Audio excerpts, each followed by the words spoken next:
Will or beneficiary designations? I had this come up in my practice today, and I've actually had it come up several times throughout the years, so I thought it'd be a good idea to make a quick video on it.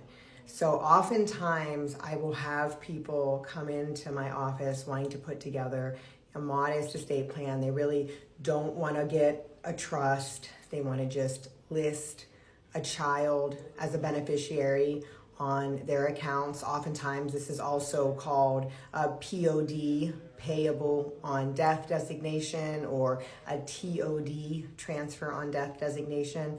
Maybe they don't have a lot of assets. They want to keep it simple.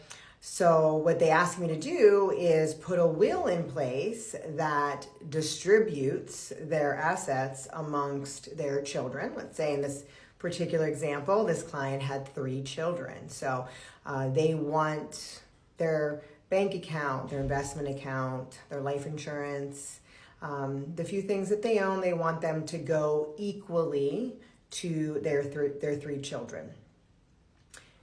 However, they also tell me that one child is really good with finances and they're really organized, so their plan is to put one child as the POD, TOD beneficiary on each of these accounts. So what they own, they're listing a sole beneficiary on the accounts.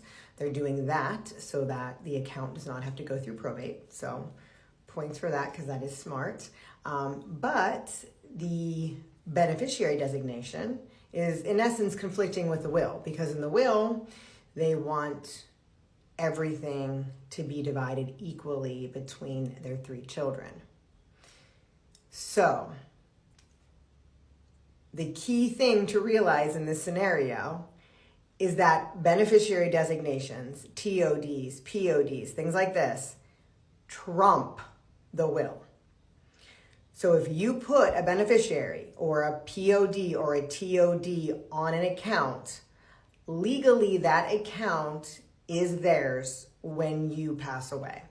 It's very similar in Florida with a ladybird deed, because a ladybird deed operates much the same as a TOD or a POD. If you have multiple children, as an example, but you put one child on the deed as your remainderman or the beneficiary, then that child becomes the legal owner of the property when you pass away.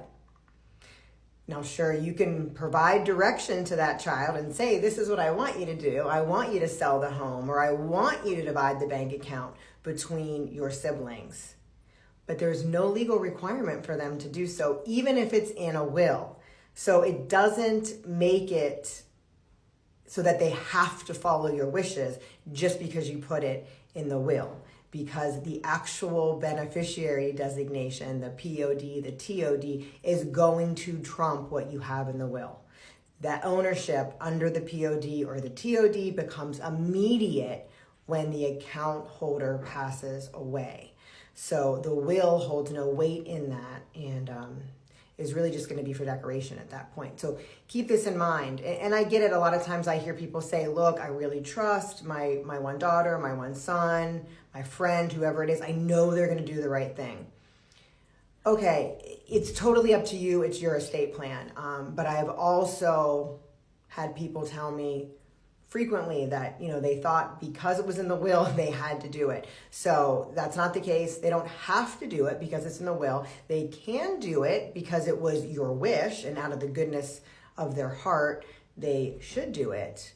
But it's really, really good to always keep in mind that what you write as that beneficiary designation, that POD, that TOD, it will trump the will. So I hope this was some valuable information regarding wills and beneficiary designations. If you have any questions at all about wills, beneficiary designations, anything related to estates, trusts, elder law, or probate, don't hesitate to contact my office at atCause Law. We're in Clearwater, Florida, and the link is in my bio.